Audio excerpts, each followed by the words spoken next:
Hi, how are you? I just wanted to welcome you to my new channel that I've just started. I'm Adopted My Story. My name is Susan. I was born the 20th of December 1973 in Australia, in Sydney. I wanted to take you on my journey and go back to how I first started to try to find my birth family, my birth mother and my birth father.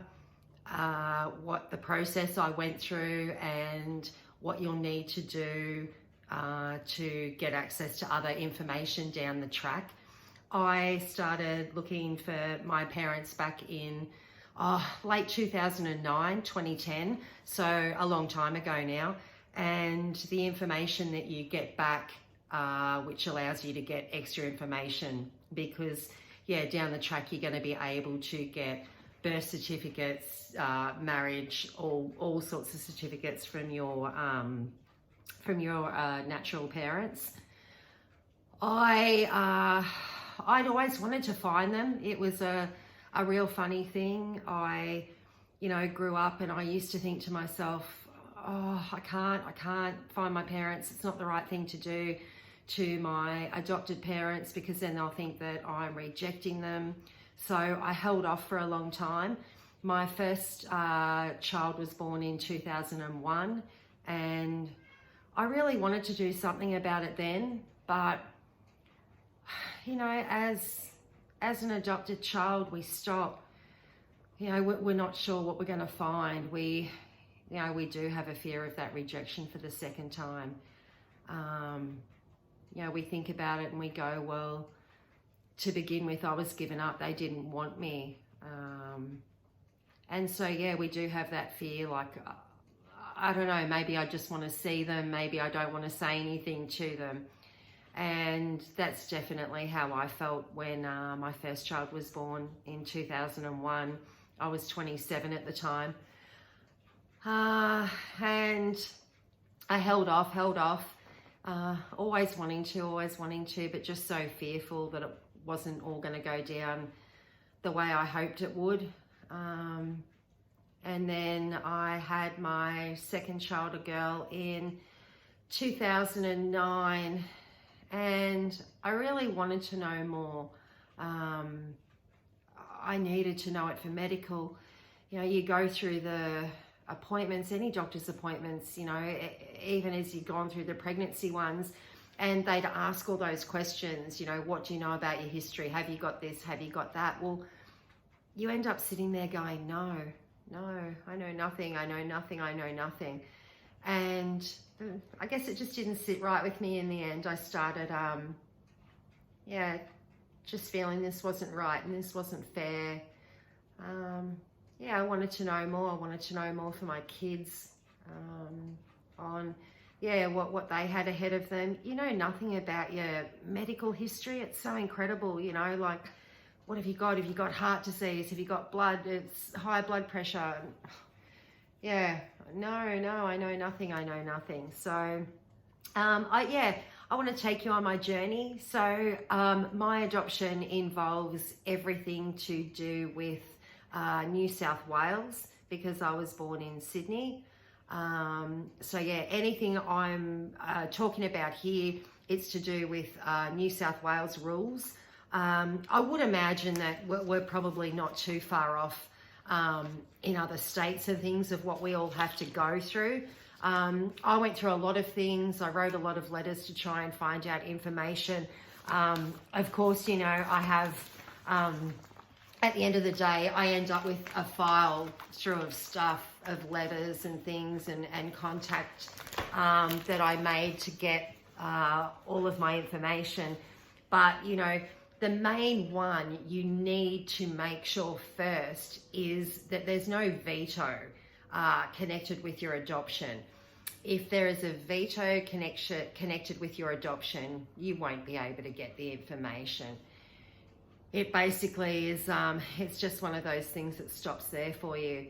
I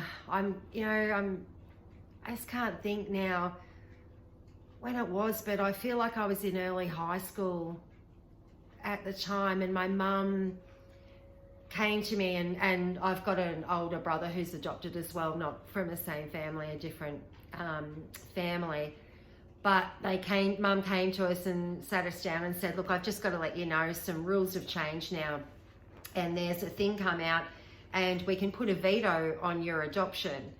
And we were like, wow, what does that mean? I'm not really sure what you're talking about. And Mum explained it to us that the veto would put a block on all of our information. So it basically meant that if my natural parents, my birth mother or my birth father, ever wanted to find me, they had no rights. Everything would stop there and I'd be blocked. It was funny. I remember both my brother and I my brother really didn't care. He was just like, whatever, I don't care.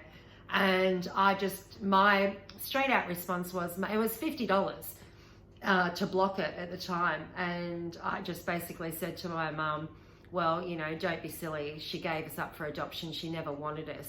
Save your $50. And that was my exact response. So we never put a veto on us. All of my information's completely out there. Anyone can find me. Anyone can find out information about me from my birth family. I didn't block them at all in anything. The funny thing is the birth parents at the time too, my natural parents, also would have had that option.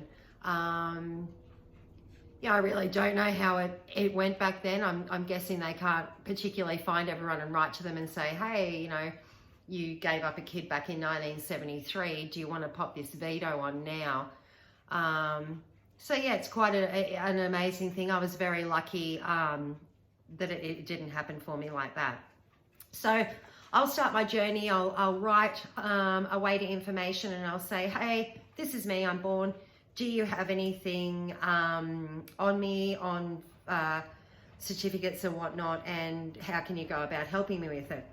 This one here, I just want to show you, is the first, one of the first things I got back, which really helped me. And this here basically is, that is my supply authority. And this is so, so big. You need to be able to get one of these. So on my supply authority, it basically says that this document, an attached memorandum of adoption, is an authority to supply adoption information under the Adoption Act 20,000. It authorizes information sources to supply the person named below with certificates and other prescribed information. So that means for me, I can get anything. I can get my natural birth certificate. I can get my birth parents' marriage certificates, their birth certificates. You can get so much. It's incredible. So for me, the memorandum part of this supply authority provides the particulars of the adoption. It must accompany the supply with the information in it. And so that's me. So that's me, Susan Michelle Holmes.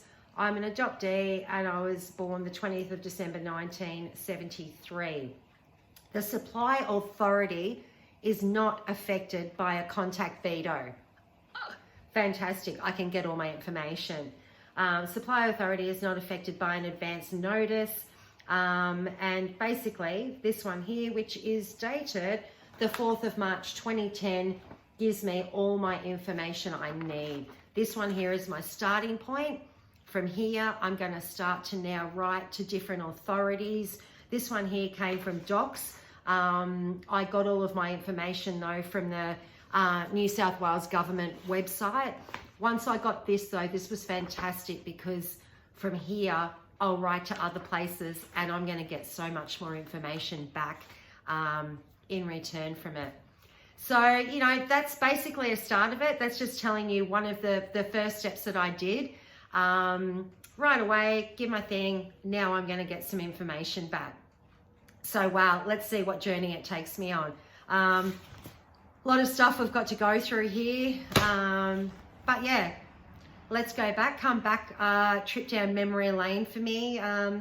10 years ago when I first started this journey and trying to find my birth parents.